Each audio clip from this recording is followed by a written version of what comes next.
Hello दोस्तों, कैसे हो आप लोग। Welcome back to the channel live life easy. Friends, ये शूट है संडे का। तो संडे में मैंने लंच में बनाई थी मिक्स वेज। उसके लिए गाजर, गोभी, मटर, थोड़े से मखाने, ये इतने ही बचे थे, और 4 आलू इसमें डालूंगी। मशरूम है, थोड़ा सा पनीर, शिमला मिर्च, ये सारी चीज़ें इसमें डलेंगी। और इसके अलावा टमाटर, प्याज, अदरक और 1-2 कली लहसुन की भी मैं डालूंगी। तो ये सारी चीज़ें जोड़ लेते हैं। जब भी जमा हो जाती हैं तभी हम लोग मिक्स वेज की तैयारी कर लेते हैं। एक आध चीज़ जो कम होती है वो आ जाती है। अब इसको मैंने ना 2 तरीके से अलग अलग मतलब काटा है। जो थोड़ी देर में गलने वाली चीज़ें हैं वो एक तरफ काटी हैं, और जो थोड़ी जल्दी गलने वाली चीज़ें हैं वो एक तरफ। सारी चीज़ों की मैंने चॉपिंग करके रख ली है। तब मैंने कढ़ाई के नीचे गैस जला दी।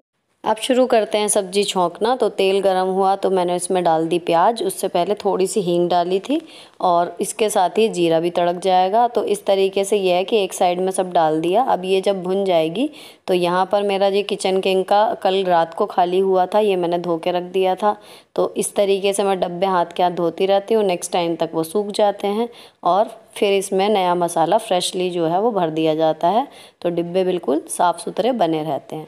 इसको रख दिया मैंने जगह पर। इतने जो है वो प्याज भुन गई है थोड़ी थोड़ी। तो अब इसमें मैं डालूँगी हल्दी। हल्दी डालने के बाद जो सब्जियां देर में गलने वाली हैं, जैसे उसमें क्या क्या आएगा, आलू, गाजर, मटर और गोभी, ये 4 चीज़ें जो है मैं इसमें डालूँगी। बाकी की चीज़ें अलग मतलब भूनूंगी।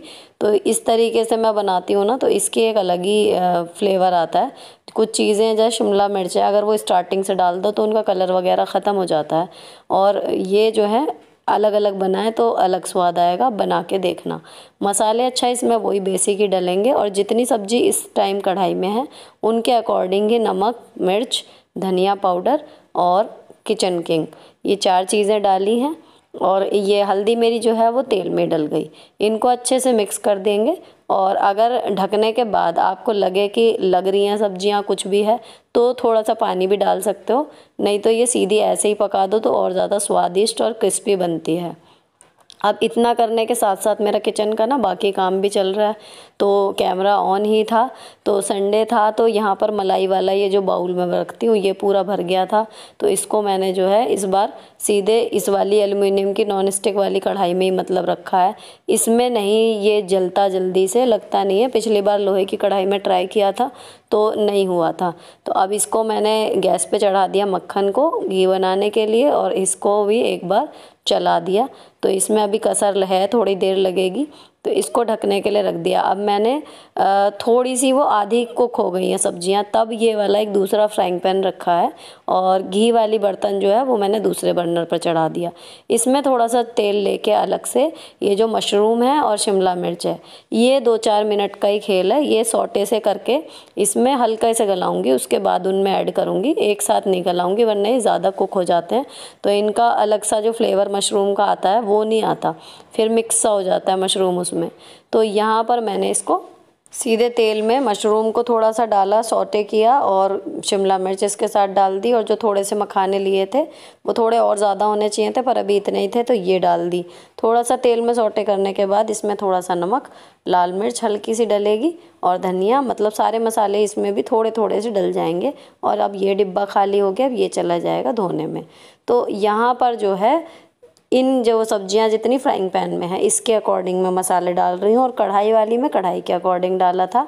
तब इनको सबको मिलाएंगे ना तो फिर बिल्कुल सही मसाले का हिसाब बैठ जाएगा। अब देखो मशरूम ने थोड़ा सा पानी छोड़ दिया ना, तो इसको थोड़ा सा इसमें ढक के जो है कुक करेंगे लगभग 2 मिनट के लिए, इससे ज़्यादा टाइम नहीं लगता। और इतने में ये पानी थोड़ा बहुत ख़त्म भी हो जाएगा, बाकी बच भी जाएगा। तो अब ये लोहे वाली कढ़ाई में जब इसको मिक्स करूँगी तब ये जल जाएगा। और यहाँ पर मलाई जो है वो अब पिघल गई है। तो अब इसको लगातार चलाने वाली बात है। तो मैं अपने हस्बैंड को बुलाने जा रही हूँ, बेडरूम में हैं वो। तो संडे है, आज घर पे ही हैं। अभी ये वाले मशरूम और ये शिमला मिर्च पकेंगे, और थोड़ी सी वो सब्जियां कुक होंगी, और यहाँ चल रहा है इनका डांस। अब मेरे हस्बैंड आके किचन में खड़े हो गए हैं। तो वो मलाई वाली जो कढ़ाई है उसको लगातार स्टिर करना होता है इस टाइम पे, तो वो उसे करते रहेंगे। और यहाँ पर जो मैंने आलू, गोभी, मटर और गाजर जो छौंके थे वो मैं चेक कर रही हूँ अच्छे से अब ये गल गए हैं। तो जो उधर दूसरे पैन में मैंने मशरूम और शिमला मिर्च और मखाने ये किए हैं, ये वाले अब गल गए हैं हल्के हल्के, जितने चाहिए थे मुझे उतने। तो अब ये इसमें मिक्स कर रही हूँ। तो ये जो शिमला मिर्च का ग्रीन कलर है ना, इसमें बिल्कुल बढ़िया बना रहता है इस तरीके से। तो अब यहाँ पर ये सारी चीज़ें कुक हो चुकी हैं अच्छे से। तो अब इसमें हम टमाटर मिलाने का टाइम है। तो टमाटर के लिए इसमें बीच में थोड़ा सा एक गड्ढा करेंगे और टमाटर इसमें डाल दूँगी। अगर हमने सब्जी में मसाला उस हिसाब से हल्का डाला है कि टमाटर डालने से फीका हो सकता है, तो टमाटर के ऊपर से आप अपना नमक और मसाले वगैरह थोड़े बहुत और डाल सकते हैं। लेकिन जितना मैंने डाला था उस हिसाब से ये टमाटर मिलाने के बाद पूरा पड़ जाएगा। तो मैंने इसको एज़ इट इज़ बस बाकी सब्जियों से ढक दिया और ढक्कन लगा के थोड़ी देर के लिए इसको 3-4 मिनट के लिए और कुक होने दूँगी, ताकि टमाटर जो है वो गल जाए। अब इतने मैं काटूँगी पनीर। अच्छा, पनीर सबसे एंड में डलेगा, ताकि इसके जो डाइस मैं काटूंगी वो एज़ इट इज़ सब्जी में बने रहें, ज़्यादा छोटे छोटे टुकड़ों में ये भरता सा होकर सारे में मिल ना जाए। तो ये मैंने डाइस काट के रख लिए हैं और अब इसके बाद चलते हैं आगे। तो यहाँ पर सब्जी जो है वो रेडी हो चुकी है, इसमें बस पनीर मिलाना रह गया है।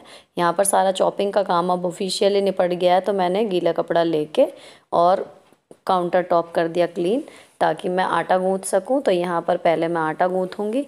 इतने सब्जी के जो टमाटर हैं वो कुक हो जाएंगे और फिर उसमें सब्जी में जो लास्ट में हमें डालना है ये पनीर और उसके बाद थोड़ी सी हरी धनिया, वो काम रह जाएगा। तो यहाँ पर मैं आटा गूँथ रही हूँ। इतने सारे काम को करते करते लगभग 1:15 बजे तक मेरा लंच जो है वो तैयार हो जाएगा और राइट टाइम पे गर्मा गर्म खाना सबको मिल जाएगा।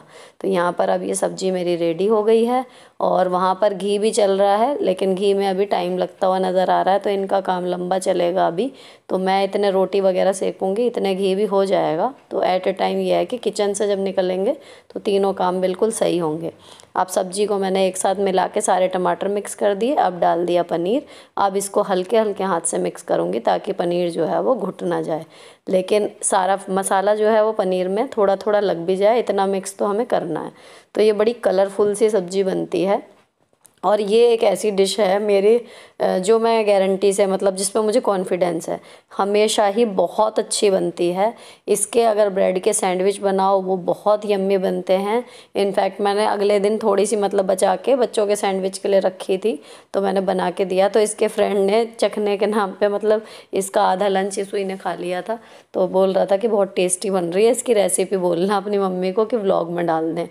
तो ठीक है, ब्लॉग में एक आध और फरमाइश आई थी कि मिक्स वेज की ज़रूर डालना, तो ये मैंने डाल दी। आप बना के देखना इस तरीके से, बहुत बढ़िया बनती है। तो धनिया डालने के बाद मैंने इसमें थोड़ा सा ऐड किया है गरम मसाला। मैं सारी चीज़ों में गरम मसाला नहीं डालती, लेकिन मिक्स वेज में गरम मसाला मेरी सासू माँ डालती थी, उनसे ही सीखी है मैंने, तो ये मैं डालती हूँ।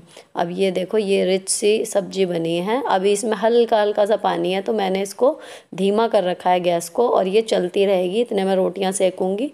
तो बढ़िया सी इसमें अरोमा भी आ रहा है और आवाज़ आ रही है भुनने की, और ये ना सारी सब्जियां थोड़ी थोड़ी सी करारी सी हो जाएंगी, बहुत बढ़िया लगेगी। अब ये पूरी बन के देखो रेडी है। तो ये इस तरीके का टेक्सचर इस सब्ज़ी का आ जाता है, बहुत मतलब यम्मी और सर्दियों की फेवरेट चीज़ है ये हमारी। तो ये मिक्स वेज बन के रेडी हो गई। अब चलते हैं नेक्स्ट डे की तरफ। यहाँ मैं स्कूल से वापस आ रही हूँ रिक्शा में घर, लगभग 3:30 पौने 4 का टाइम हो रहा होगा।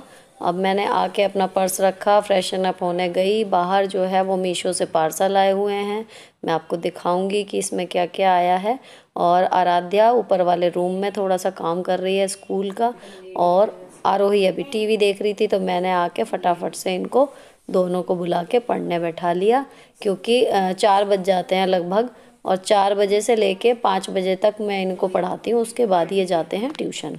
हाँ जी, तो बच्चे चले गए हैं ट्यूशन, 5:10 हो रहे हैं। और अब मैं जो अभी शॉपिंग के पार्सल्स आए हैं ना, उनको खोलती हूँ और आपको दिखाती हूँ।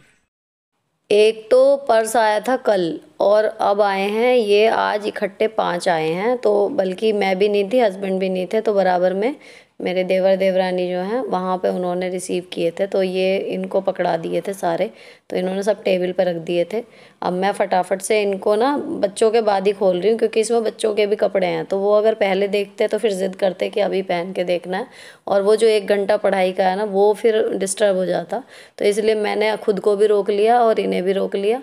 और दूसरी चीज़ ये है, पहले मैं देख लूँगी, कई बार प्रोडक्ट अच्छा नहीं आता ना, तो फिर बच्चे का मन आधा हो जाता है कि इतना अच्छा आना था, वो फ़ोटो देख के रहते हैं कि हमारे लिए ये मंगाया, और फिर वो अगर एज एक्सपेक्टेड नहीं आता तो फिर बच्चे दुखी हो जाते हैं।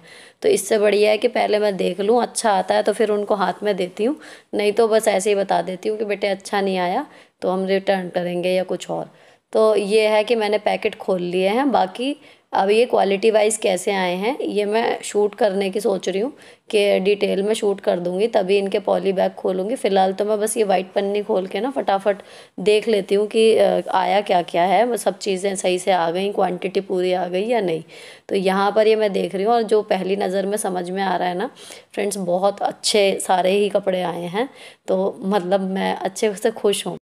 अब हॉल वीडियो शूट करने में ना ये सारी खुशी है एक तरफ, अब मेरे दिमाग में ये भी चल रहा है कि हॉल वीडियो के हिसाब से अब मेकअप करूं। सुबह से करते करते अब 5 बज गए हैं, फिर मेरा मन बना कि जैसे ही हूँ वैसे ही कर देती हूँ। देखी जाएगी, क्योंकि मेन आप लोग ही हो देखने वाले, जो लिव लाइफ इजी के व्यूअर्स हैं मेन वो ही देखते हैं उस चैनल पे भी जो वीडियोस में व्यूज़ आते हैं। तो आप लोगों को तो आदत है मुझे ऐसे ही देखने की, तो आप तो बस अब मेरा फ्रेंड सर्कल सही है, तो क्या ही फॉर्मेलिटी करनी। तो मैंने डिसाइड किया कि मैं ऐसे ही शूट करूँगी।